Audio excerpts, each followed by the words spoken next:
From PepsiCo's Aunt Jemima maple syrup to Mars's Uncle Ben's rice, companies are finally changing brands that critics have long called out for being problematic. Washington's NFL team may be next, saying it would undergo, quote, a thorough review of the team's name. This comes as Adweek reports that 87 investment firms and shareholders worth a collective $620 billion asked FedEx, Nike and PepsiCo to terminate their business relationships with the team unless it agreed to change the name. Bloomberg's Scarlett Fu is standing by with a leading voice in that call for change.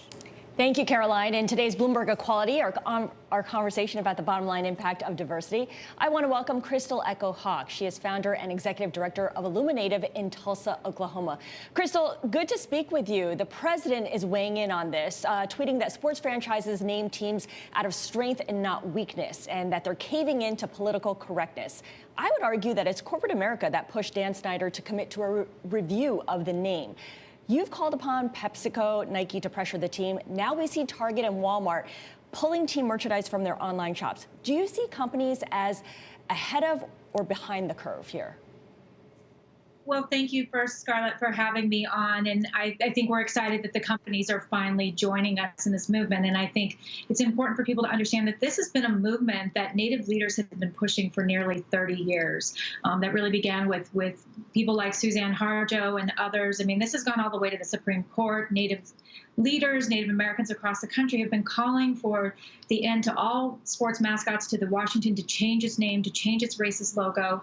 And we've been silenced in a race for years. So, and there's been calls over the years on these corporations. So we are really excited to have all of these investors, really help to apply the pressure in the moment and to see the companies answering the call. Crystal, did the Washington team reach out to you or your organization in any way, or any Native American organization for that matter, as they undergo this review? Because from where it stands, that would send a really strong signal to bring a Native American voice into the conversation to change the name. No, in fact, when this announcement was first made on Friday about a thorough review, at that point, no Native people that I'm aware of, any Native movement leaders, and there's a lot of Native organizations, tribal leaders that are really in a vast coalition on this issue that had not been contacted. So it was the irony of talking about a thorough review in which Native Americans were going to be left out again. Our understanding is that there is some conversations happening with the league itself today, and just within the last hour, more than a dozen Native American leaders, including the representative of all of those investors. Right. Commissioner Goodell with a list of, oh, hello? Yep, we can hear you. You have made clear, Crystal, in the past that the R word is a racial slur. What about other sports teams with Native themes? I'm thinking the Cleveland Indians baseball team, which has also said it's planning to address its name as well. But where does that leave, say, the Chiefs, the Blackhawks, or the Braves? Are those brands offensive in the same way? Yes, they are. And that is part of the demands that were sent to Commissioner Goodell today from all these different Native organizations.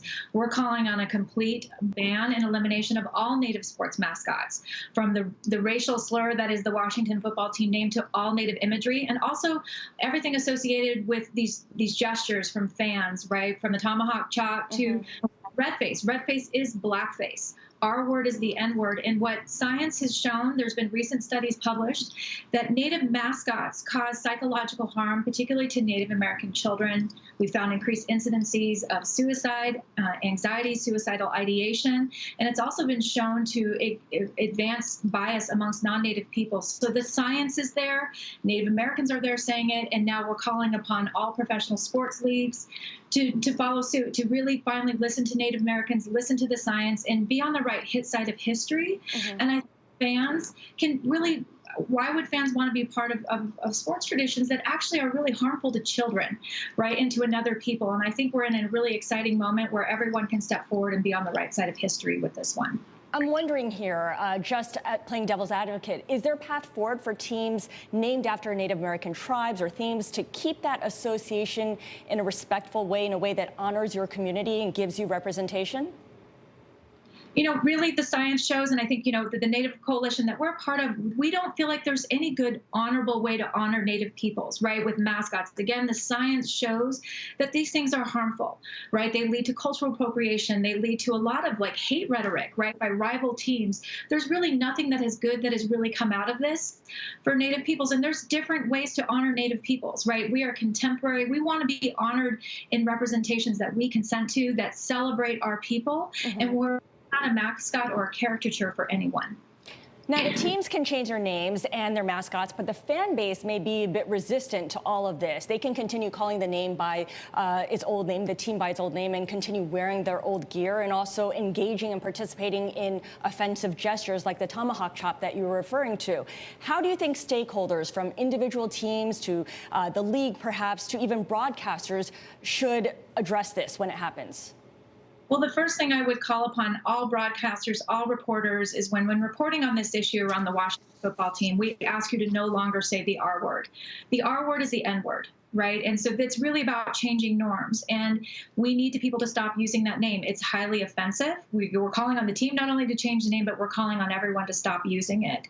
And I think really with fans, we want to lean in. We understand this might be new for some. We understand that people are, very enamored and their sports traditions are important to them. But really when we can sit down and provide that education, and I think if they put themselves in our shoes, as parents, you don't want your children to be harmed. You don't want your children to psychologically be harmed. You don't want your children to feel bullied. And so I think it's just in this moment of taking a deep breath and walking in other people's shoes and thinking, how would you want you and your child treated?